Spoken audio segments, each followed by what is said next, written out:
to the second official podcast of Daughters of the King. And I'm so excited to have you join us today. We have an amazing guest. I know her quite well. Her name is Mallory and she's my niece.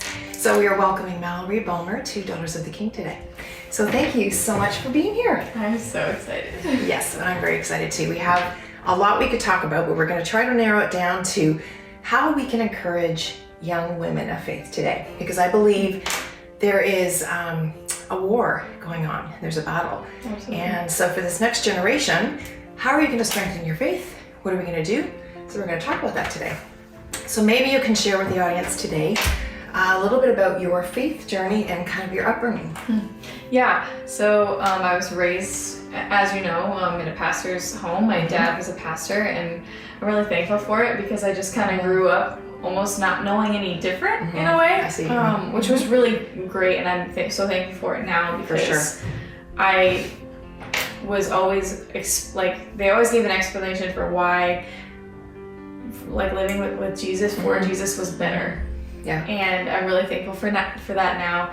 It was kind of a process. The older I got, the more it turned into a relationship. Not that it was necessarily just like a normal, like that it was more religious, but it was just kind of didn't know any better. And so it really was, the older I got, the more hardships I faced, the more I realized that it's a relationship with Jesus and an actually relationship as opposed to religion. So, yeah. Now that's a really good point because I think a lot of people today are fearful of Christianity in general because they see it as a religion and they see it as a list of do's and don'ts. And we have this gift of a personal relationship with Christ that is a game changer. And I know that was a game changer to you. So do you have a moment in time where you remember specifically that, okay, you know what, this is it. This is a path I really want to take spiritually and I'm going to deep dive into my faith? I would say, rather than a moment where I knew I really wanted to pursue it, a moment where it became very much relationship-based for me was actually when a pretty terrible, unhealthy relationship of mine ended. And I would go on my campus, there's this building where you can park there and it just overlooks the city. And I remember going up there and praying, all right, Lord, make me be okay with it being you in the passenger seat. And I would, because it was just me, I would process out loud. And all of a sudden it was like a friendship. Wow. And that was what changed it for me. And I even heard a quote one time, this pastor would go to this coffee shop and he'd buy 2 coffees. One for him and one for Jesus. Really? And that, obviously coffee's like $9 now, so you can't do that. True. But that was what he did to make it great for him. And so I would say that was when I was really oh, he's just so loving. Yeah. It's interesting. I love the coffee thing because it's like a tangible way of inviting Christ into kind of your moment of your quiet. That's really neat. Whatever it takes to make it real for you. No, I love that. I love that. So who would you say would be one of the more influential people in your life, kind of on your faith journey to this point in your life? I can't disregard the my parents, you guys, family, but I would say 2 people. One, my brother's wife, Mackenzie, my sister-in-law, she explained to me modesty in a way that I could never argue my way out of it, or a way that made sense to me rather than just a rule. It made sense. She also was the first person to really call, a girl my age really call me out on how I was acting. Accountability. I think it was gossip. She was like, we're not going to talk like that about her, to me, and I looked up to her, and I was like, whoa. And kind of got me in heart, but that's good. I'm listening. She would even say stuff I would call her asking for advice with these friends of mine that were kind of bullying at that point, and she was like, talk to Jesus, call me back in 20 minutes after you've spoken to him first. And I love that. Yeah. That's good. Yeah. That is good. So she was always a perspective switcher for me. But honestly, someone who's been so influential to me is my one of my best friends, Lucy. She is in the worship program with me, but she understands grace like nobody I have ever met before. That sounds really beautiful. Because anytime she talks about it, it just wrecks her. And I'm like, she just she just loves Jesus so much. And you say like, oh yeah, I love God. She loves Jesus. Like she just like, she understands his compassion. She understands who he is, his character, his heart. Yeah. Like the book Gentle and Lowly, have you ever? Yes, that is such her. a good She book. understands that so well, and she just talks about how his tenderness and his kindness. And I had really never taken a moment to really think about it, but the way that she talked about Jesus, I was like, man, like I need to understand. It's like she made you want to know To Jesus know more. him as a like to know the person of Jesus. She made me want to know the person of Jesus. Wow, I love that and so much. since then, like my perspective on the person of Jesus has completely changed because of her. Wow, we've talked about a lot of things that I wasn't planning on talking about, but I love that because I think the concept of accountability is something, I'm not sure if it's just your generation or maybe it's even in ours too, but people like to push it away because they're held to an account. And what would you say to somebody who's maybe wondering, I would like to have somebody actually hold me accountable or be in a mentoring relationship? What would you say to somebody to encourage them in that path? Because it's been so beneficial for you. Yeah. Find a friend that you can talk to about anything. That's important. Because this friend, Lucy, we would participate in choir together. We would do stuff that was like, and we would go to church and we'd go to these choir things. And we used to just like grumble like crazy. And then one day, I don't remember which one of us it was, but she's like, "That you're being so ugly right now." Seriously. You're like, okay, I admit it. Seriously, she was like, "That was ugly." Okay. And I was like, yeah, but because we had that relationship, you can say that to each other, right? Yeah. And so I'll just be like, don't do that. You know, we do that to each other, but also she is my accountability partner on every level. Like any kind of sin, it's her. Wow. She's who I talk to. It's amazing. And I think it should be one person. You know? Yeah, I don't think you need like a massive group because then you're sending off so much information to so many different people. Can you really trust that group of 10 or 15 people? It's like, why not have just the one? Just have the one. And so, but there's also such a safety in it. Like you feel like, oh man, I gotta talk to this person. They're gonna be, they're just gonna think of me different. That's really not how it is. I feel it's so nice to know that I can be like, hey Lucy, like this is what I did. You know, like, can you just be praying for me? And I know that she will. That's perfect. Yeah. I love that so much. Well, you touched a little bit on Liberty. So how did you arrive at Liberty University in Lynchburg, Virginia? Yeah, I knew I was going to go to college, and I had no idea what the heck I wanted to study.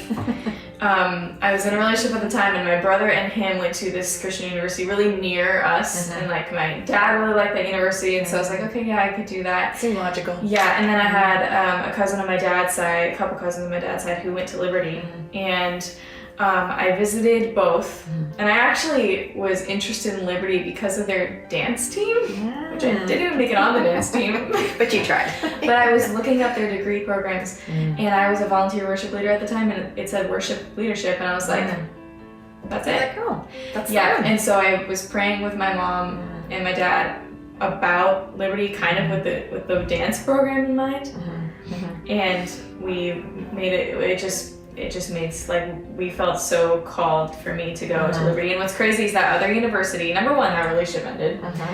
Number two, my brother graduated.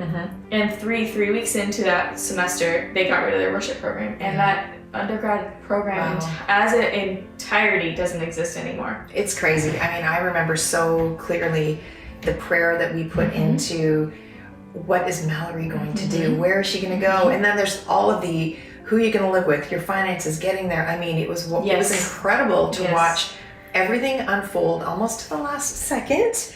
But it was such a faith journey, not only for you, but for everybody else praying. Because we're like, okay, God, what is going to happen? In fact, when your Aunt Paula and then Charmaine, your mom, we were talking recently, that whole concept of, okay, God, I'm curious. What's going to happen next? I'm curious, God, what's going to happen? What are you going to do through this? And I saw that so many times. Yeah, and the ways that I have grown, the girls that I have met who are like lifelong friends, like I said, like Lucy. The times that I was gonna leave to go maybe take a different worship job, right when I stayed was when the Lord really did cool things. I met my fiance there, like all of the, like if I hadn't, I can't imagine if I hadn't gone and said yes to that. What do you think one of your biggest challenges while you're at Liberty, what would that be? What would that may have kind of tested your faith and then proved to be a strengthener of your faith, maybe? Yeah, I would say two things. Battling just not feeling confident in my talents as a worship leader. That's really hard. I have to like talk myself out of believing that people are lying when they say that I'm good at it. And I had to put that aside, and it's still kind of a struggle, but the Lord like gave me so many affirmations that he didn't need to give me that were so helpful for me. Like I was offered jobs at places that I never would have imagined. I had so many professors speaking into my life. That's like beautiful. These professors, they care so much, and they would just encourage individual students just in front of the whole class. Wow. And that's a gift. What a gift of grace. Yeah. It's really nice. And I also was just kind of shown more of my gifts too, in the way that like I actually feel really called to like counseling, or even just the idea of sitting with people in suffering. I feel completely built for that, and I never really exercised that gift, you could call it, up until recently, and now it's something that I really love, and I love to be there for people like that. That's amazing. Yeah. I mean, you didn't go there with that intention, and it's like God was like, okay, I'm bringing you here for all these other reasons that you think you know, but I have a plan. And I think that's what God does, right? He's like, I want you here. You need to say yes. It's like this big faith step. Okay, I'm gonna do it. I'm gonna say yes, and then obviously there's gonna be challenges. And I know you have those challenges. I've had challenges, and I remember back at university too. It's hard. It's really hard. I mean, being at a Christian university is, like you said, a gift in many ways, just because you have this great connection with your professors in a different way. So I'm happy to hear that. Yeah. Oh, that's neat. Really, really cool. So tell me, somebody who's watching today that is in their, their young 20s and mid 20s that are navigating, whether they're single or dating, engaged, or whatever it is, this kind of time in your life where you're just struggling about a journey, your path, your direction. How would you encourage them to hold fast to their faith, and what would you say to them today? So I would say that just get to know the person of Jesus, because if you're like, okay, this is really like, if you're suffering, or if you feel like you're like waiting, or for me, like getting married, I'm like I'm completely like, yes, you are. up and moving to this root and move. Yeah, totally different new. state. Yep, I'm not doing everything. what I thought I would be for like a job. I'm moving to a state I never thought I would move to. It's like almost like, God, do you have a sense of humor? He does. Like, he's like, I have a plan for you, Mallory, and you just have to trust me. You're like, okay. Oh my gosh, yeah, because my deepest desire ever since I was a little girl was to be a wife. And I also would always say, I'll move anywhere. And now you're like, okay. So he's like, okay, I'll make you a wife, but like I am gonna move you anywhere. And be prepared. Yeah. And the ministry setting, it's challenging. And I'm like, okay, all right. But I also know the character of God, and I have watched my parents walk together, and I've watched my mom support my dad in very similar situations. So it's funny, it's like I always wondered what I was being prepared for. Right. This is it. And now you're starting to go, okay, I'm starting to see. There's this song though that says like, when did I start to think that I can't walk when I can't see? And I'm like, okay. Like, okay. Because it really is like so much unknown. How long will we be there? I don't know. You don't know. Like literally nothing could tell. You kind of have to hold things a little bit loosely. Yeah. Because the tighter we hold on, the tighter our grip, the less likely we're going to walk in His will and what He wants for our life. And I've seen that with you over and over again, that you've just been like, okay, you know what, Lord? I'm going to trust you. But you don't do it alone. You surround yourself with people, cousins, siblings, people that love the Lord, and they speak life into you. And I love what you just said, because I know you're speaking life to somebody right now who will hopefully be watching this and be encouraged. Well, again, it's like knowing the character of God.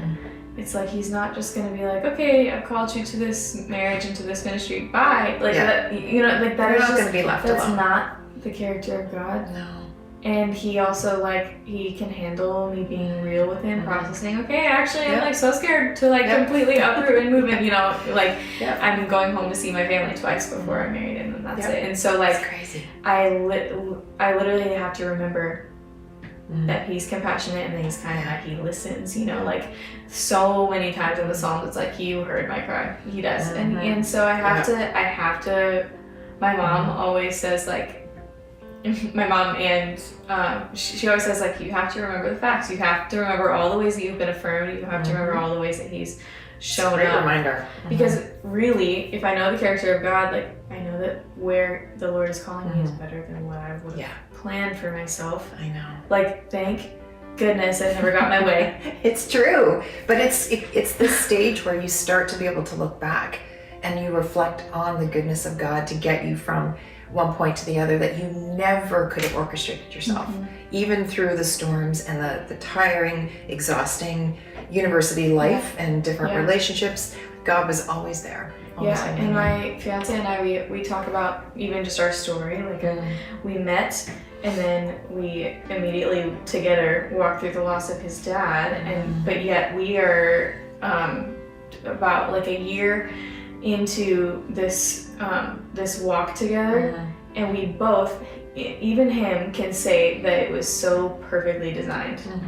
He needed you and you needed him, and it was just so perfect. And that is our word for us, is that it was so designed. I love that. Just before we finish today, I would love it if you'd share a verse. Do you have a favorite verse or even a worship song, one or the other, that you might leave with us Yes, today? I would say a worship song. I literally, yesterday I heard it. Perfect. But it's called Desirable by Abraham, and it's like, it essentially says, like, you have made, like, you know, by your blood you have made me desirable to you. Wow. Like, what did I do to earn? I don't know that one. It's really, I'm really gonna have to beautiful. listen to that one. It's English and Spanish, actually. Really? But yeah, it's really beautiful. And then the verse, it's kind of long, but That's okay. it's okay. It's in 1 Peter, and it talks about, at first, it's like, blessed be the God and Father of our Lord Jesus Christ, according to his great mercy, has caused us to be born again into a living hope through the resurrection of Jesus Christ from the dead, to an inheritance that's imperishable, undefiled, and unfading, kept in heaven for you, who by God's power are being guarded through faith for a salvation ready to be revealed at the last time. And then this is the part that I've really been reading a lot. It says, in this you rejoice, though now for a little while, if necessary, you've been grieved by various trials, so that the tested genuineness of your faith, more precious than gold, that perishes though it's tested by fire, may be found to result in praise and glory and honor at the revelation of Jesus Christ. It's really beautiful. Yeah. I think that the trials that I've watched you walk through, you have been refined, and it's been beautiful to kind of watch how God has worked in you and how you've been just an example to the younger women in your life, your siblings, and then those around you. So don't stop, keep doing it, and keep encouraging, because you have such a gift. So congratulations again on your engagement and your upcoming marriage. We're so excited to celebrate with you. So thank you for being here today, Mallory, and look forward to more conversations down the road. Anytime.